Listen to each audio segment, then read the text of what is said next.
Abrisse comigo. Glória a Deus, aleluia.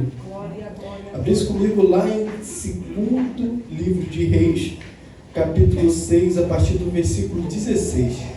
2º livro dos Reis, 6:16. Glória a Deus. Foi uma palavra que Deus foi ministrando comigo hoje antes de sair de casa. É impossível você chegar nesse culto hoje e dizer: Deus, eu não consegui ver o Senhor. Porque tem gente entrando e saindo de dentro da igreja despercebido, não é brincadeira. Será que você hoje vai passar, vai deixar um mestre passar e você não vai ver? Meu Deus, é muito forte. Vamos abrir comigo lá. 2º livro de Reis 6, a partir do versículo 16.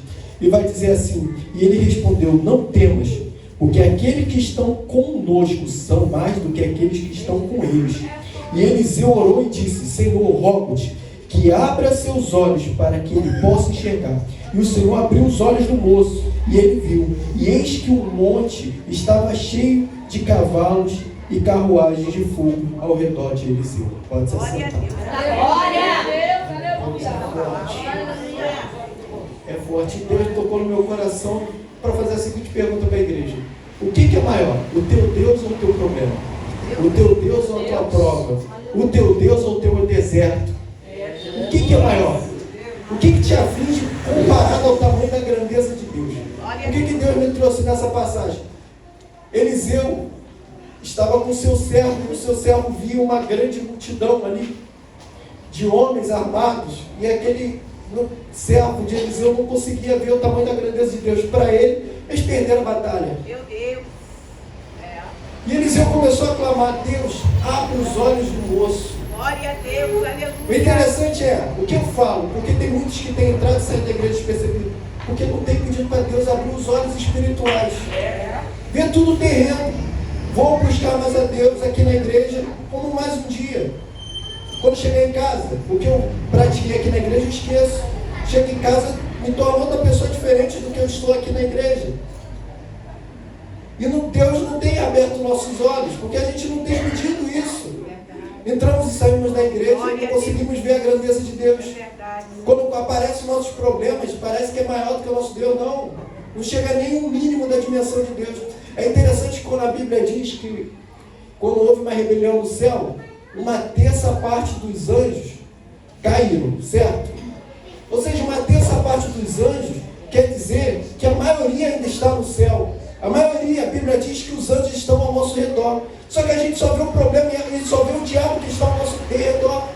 Mas para cada um diabo, Deus coloca 2 anjos para nos proteger. O tamanho da grandeza de Deus, só que a gente só vê a dificuldade, só vê o problema. Meu Deus, mas aquela prova ali é maior do que eu posso suportar. Não existe prova, a Bíblia diz que não vai existir uma prova maior do que você não possa suportar. Que prova maior do que Jesus? E Jesus ressuscitou. Ele mesmo foi um exemplo. Jó, a prova de Jó foi gigante, mas depois a bênção de Jó foi maior do que a prova dele. Não há uma prova que Deus não prepare a gente para suportar. Não há um problema que Deus não coloque uma solução lá na frente. Eu não sei qual é o deserto, eu não sei quais são as guerras que você está enfrentando, mas há um exército do céu maior para te fazer vencer essa guerra. Peça a Deus essa noite: Deus, abra meus olhos. Não é possível que eu entre e saio da igreja como se o problema fosse da igreja. Não, o problema não é da igreja, o problema é teu. Se você buscar a Deus em qualquer lugar, você vai achar a presença de Deus. É só buscar, que dirá na casa do Senhor. A presença de Deus se faz notória, mas não está somente nos movimentos. A Bíblia vai dizer que houve, quando Elias estava na caverna, houve barulhos, houve terremotos, mas ali não estava a presença de Deus, mas estava no vento suave. A presença de Deus está em coisas simples, só que a gente só quer ver a Deus em movimento. Não, Deus está na palavra simples também, está no irmãozinho que fala problema, tá? Deus se faz presente em qualquer lugar, não somente nos grandes pregadores. Não abra seu coração para buscar a Deus só em congresso. Não abra seu coração para buscar a Deus só em festividades, não. Ele se faz presente no culto de domingo de manhã também. Só que a gente está tão certo, poxa, eu só vou buscar quando vier um pregador famoso, eu só vou clamar a Deus, o ministério de louvor é pequeno, então eu só vou clamar quando vier alguém grande. Não, clama com o que você tem. Deus só está esperando você clamar encha ela da presença de Deus, chama a presença de Deus na tua igreja. Glória a Deus, aleluia. Deus opera no meio de grandes congressos, Deus opera no meio de grandes congressos, Deus opera no congresso de Deus, Deus opera no congresso de Deus, mas Deus pode operar de uma forma milagrosa nesse domingo aqui na igreja. Aleluia. Abra seus olhos, o mestre está passando, ele só quer que você toque nele de uma forma diferente. Talvez é uma atitude tua essa noite que pode mudar a história da sua vida. Pede a Deus, abra meus olhos, ó Deus. Tem até um louvor antigo que eu gostava de louvar quando era criança. Abra, Senhor, meus olhos, olhos do meu coração. Quero te ver, Senhor. Pede a Deus, Deus, não é possível que eu entre e saia da igreja e continue a mesma coisa. Não é possível que eu entre e saia da igreja e não consigo ver o Senhor. Glória. Não, o problema está na gente. É verdade.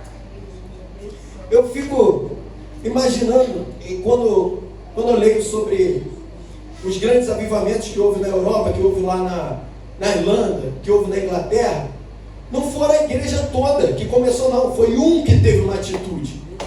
Uma pessoa que teve uma atitude trouxe avivamento para a igreja. Meu Deus. Só que a igreja hoje está confortada.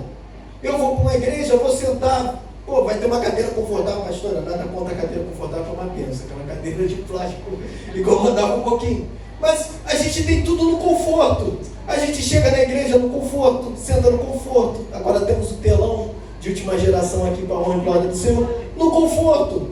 Os irmãos antes era na casa, porque não podia ter igreja para pregar. Era nas ruas e era perseguido. Mas eles eram avivados porque saíram do conforto. A gente está vivendo uma época de zona de conforto. Se aqui na igreja é confortável, imagina nas outras que vai ter ar-condicionado, que vai ter tudo isso, nada contra. Que bênção que a igreja está crescendo, amém? Mas o problema é que a gente está confortado. A gente não vai trazer o avivamento de Deus no meio do conforto, no meio das nossas vontades. Ah, eu só vou adorar quando vier um pregador muito bom aqui. Aí eu vou dar glória. Não, teu glória não é para o pregador, é para Deus. A tua adoração não é para o pregador. Eu estava observando, tem domingos que eu tenho a oportunidade aqui de pregar, não ouço glória, mas também, porque a glória não é para mim, é para Deus. Se te fazer pensar, se te fazer mudar, se te fazer a diferença, está ótimo. A presença é para Ele, a glória é para Ele, é tudo para Ele, que diminua Ele para que Ele cresça. Mas hoje em dia ninguém quer mais sair da zona de conforto. Glória a Deus. E aí na Europa, lá com o John Wesley, com essa galera que trouxe o avivamento para a igreja, depois que essa galera morreu, pergunta quanto tempo demorou esse avivamento? Acabou. Hoje na Europa tu chega em lugares que tinham igrejas maravilhosas, que hoje em dia é boate. Por quê? Porque as pessoas viraram, estão vivendo um grande avivamento. Ah, minha pastora é cheia da presença de Deus. O dia que a pastora abrir outra igreja, essa igreja ficar com outra pessoa aqui comandando também, sendo uma filial, você vai deixar de adorar porque a tua pastora não vai estar aqui. Um dia que ela precisar viajar, você vai deixar de vir para a igreja porque ela não está aqui. Ela é cheia da presença de Deus, mas precisa levantar homens e mulheres cheios da presença de Deus. Lá em Números vai dizer que Moisés levantou 70 anciões. Dentro desses 70 anciões tinham dois que começaram a clamar, começaram a glorificar, começaram a ser avivados da presença de Deus. E Josué, que era um grande homem de Deus, mas estava distraído naquele momento, chegou até Moisés e falou: olha, tem dois anciões lá começando a ser cheios da presença de Deus, começando a profetizar. O Senhor vai deixar? Como se Moisés fosse fazer a diferença ali. Moisés fala bem claro: quem dera eu, se todos aqui fossem cheios da presença de Deus, se Deus levantasse todo mundo, eu não ia precisar me sacrificar tanto. O peso que estava sobre Moisés carregar aquele povo que blasfemava, aquele povo que pecava o tempo todo. Imagine se todo aquele povo estivesse na ligação de Moisés. Moisés não ia precisar passar por tudo aquilo que Moisés passou, por causa daquele povo ingrato. Só que a gente espera que o avivamento seja da pastora, espera que o avivamento seja no congresso, espera que o avivamento seja na festividade. Não, o avivamento vai estar na consagração, que vem pouca gente.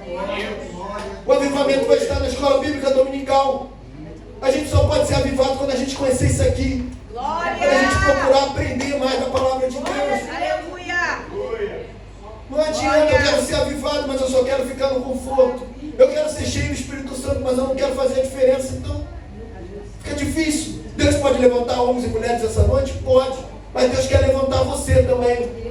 Sair da zona de conforto, você ser a diferença. Os outros é olhar você sair de casa e falar: lá sai. Lá está passando uma grande mulher de Deus, um grande homem de Deus.